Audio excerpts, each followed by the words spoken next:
Hard ways. We're almost in October. Hey guys, look at the sky cam. This is our shoreline camera. You can see how the clouds are still out there, but generally the rain has ended in the city. It has all moved south.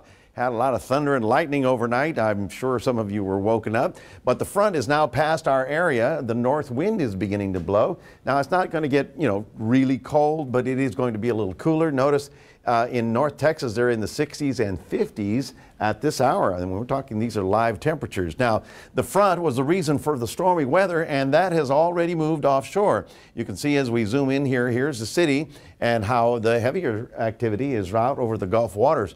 We still have a band of rain that's decreasing, but it is rolling between Falfurrias, Hebronville, all the way down to the valley, but you can see how it is also decreasing in intensity. The rest of the day, now that the cooler north wind is in, is going to stabilize. We're going to see a little light rain, a little cloud cover, but nothing like what we saw last night. Here's some social media that was sent in. Thanks to Ted Vaught and Lee Fedford for sending in the lightning pictures from Robstown there. Also have something from Leslie Perez from Fremont. Beautiful photo. Thank you for that, because I'll be using these later on. And thanks to Gabriel Garcia for sending us this photo here in the city. So lots of thunder and lightning overnight. But at this hour, everything is fairly light to moderate. Now, I don't have any significant reports of flooding. Okay, we did have 2 inches of rain overnight, but it was just less than what we were going to go to flood stage. But here's the city right about there, and we're looking at generally light to moderate showers around the region. The roadways are wet, so do be cautious. Here's the 3D version, and you can see once it kicks in how the big storms were pretty tall yesterday afternoon, right at about sundown.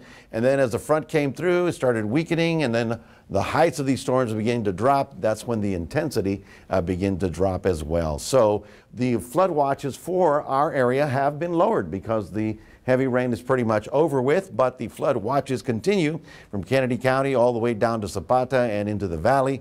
We are, of course, very close to our flood guidance, what we call it, because we've had 11 inches of rain this month.